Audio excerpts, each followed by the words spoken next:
Jangan lupa like, komen, dan subscribe channel YouTube TVRI Bengkulu, serta nyalakan lonceng notifikasinya. Balik lagi di Opini Obrolan Pas di sini. Nah, pemirsa masih bersama dengan Bang Anas di sini. Coba kayak gini bisa nggak? Oh ininya ya? Apa? Enggak sih, lagi tren doang. Gitu. Nah, Bang Anas, kata Bang Anas tadi sempat culture shock Ya, di sana. culture shock. Kenapa? Culture shock pertama mungkin kebiasaan punya habit pertama kali mungkin ya. Bali itu slow living. Slow living. Walaupun cukup bule kan rata-rata kan disiplin dengan itu. Tapi justru orang-orang lokalnya menurutku lebih ke slow living. Kalau di Jakarta kemarin kita jadwal jam 7 atau jadwal jam 8, kita jam 6 udah siap, udah on point lah ya di tempat kita kerja gitu kan, udah siap, udah ready kayak gitu. Nah kalau di Bali kayak diterapkan 1 jam sebelum tuh kayak belum ada orang nih kayak gitu lah, kayak gitu. Tapi di balik itu juga maksudnya tetap ya bule-bule jarang ada yang terlambat gitu. Jadi mungkin gitu ya itu pertama culture shocknya. Slow living di Bali slow banget. Yang kedua mungkin secara budaya beda banget. Bengkulu sama Bali mungkin lebih banyak upacara kayaknya ya, kalau upacara ya, karena mostly mereka kan Hindu kan, Hindu, jadi setiap adatnya masih kental. Setiap pura itu ada ritualnya, ada apanya, dan sering liburnya kalau di Bali. Kayak gitu. Untuk orang Bali. Untuk orang kita, untuk orang Bengkulu ya.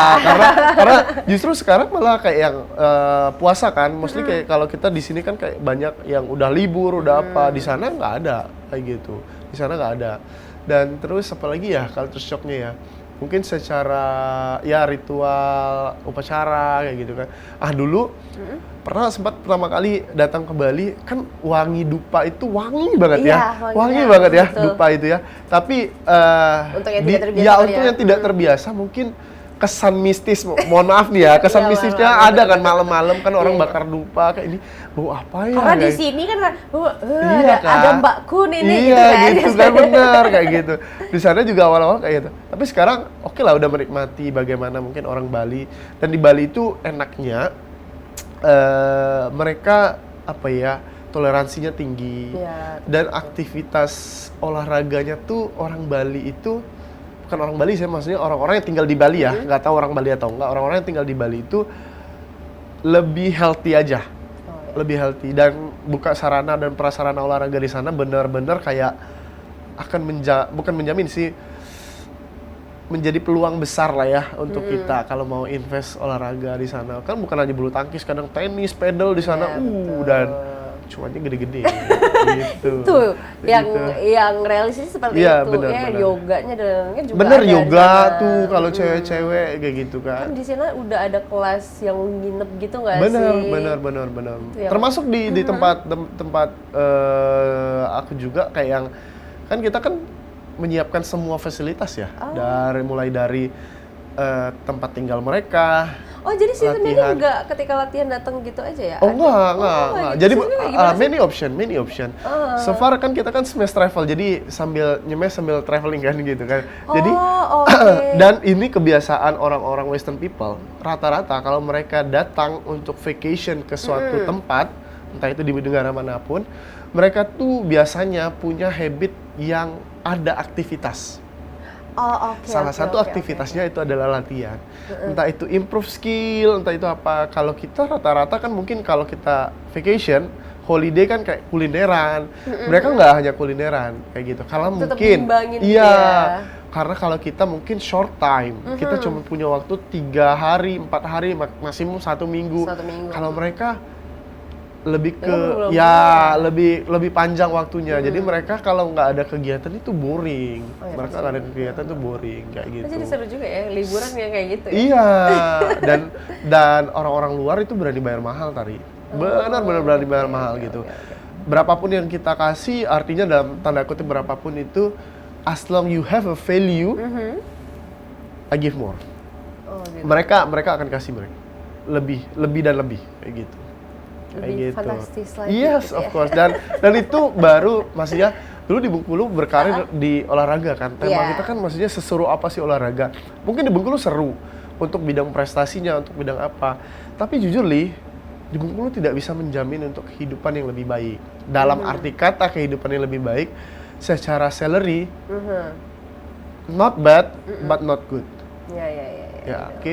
Kalau di Bali, it's a good salary. Kayak gitu. Dari cara ngomongnya udah berbeda ya. Ya. Bisa dilihat dari air matanya dan juga Kayak gitu. senyumnya gitu ya. Kayak gitu.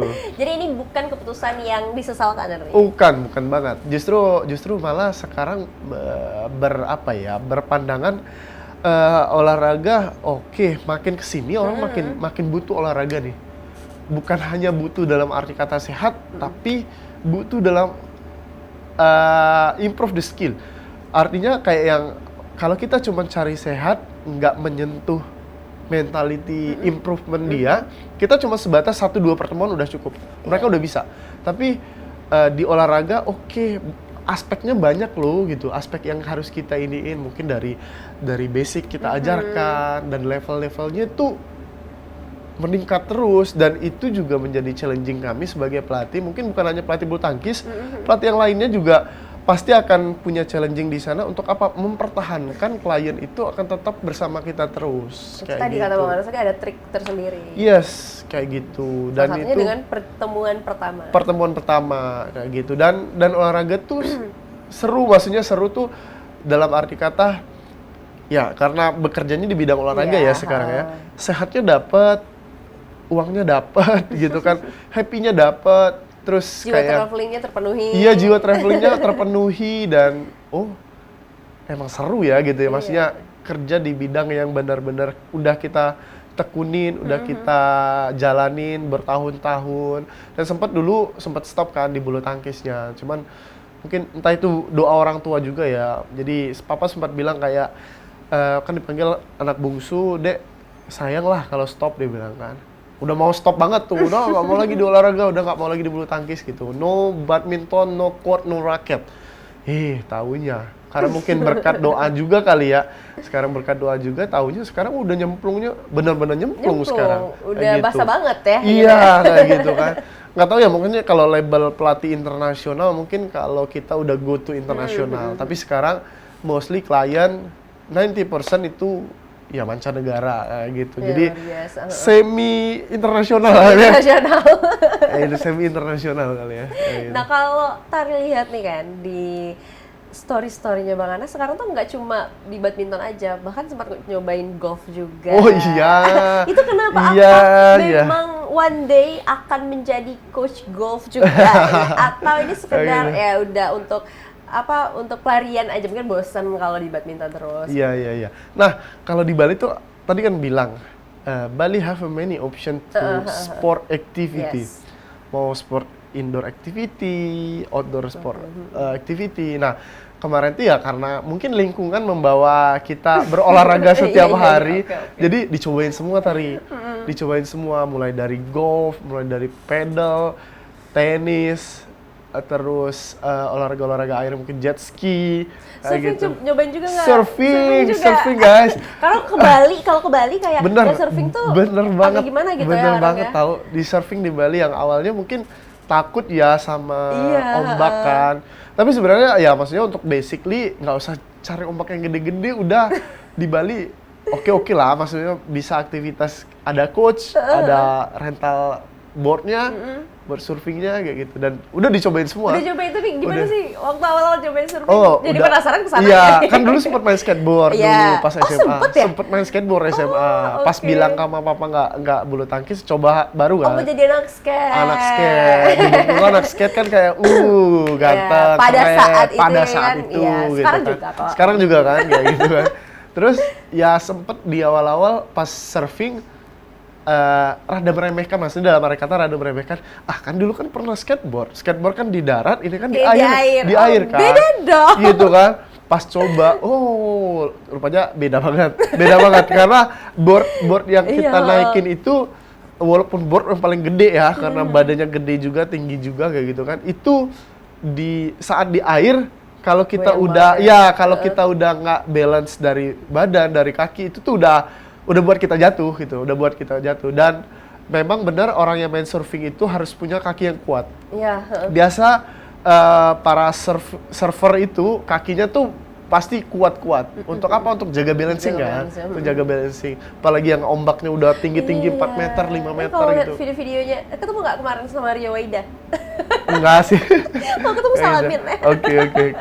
Ya kalau lihat kakinya itu kan benar-benar juga proses latihan mereka kayak Ya, gimana. bener banget gitu. Tapi udah cobain ya, yes. Kalau ke Bali ya wajib sih surfing. Wajib. Salah satu option yang mungkin kalau kita ke pantai kan cuman kuliner, duduk, ya 1-2 jam. Tapi kan kalau kita selingin activity, mungkin Seru 2 jadinya. jamnya di surfing dulu, terus bisa makan, bisa chill di pantai. Di Bali kan banyak optionnya Iya, kayak gitu. betul.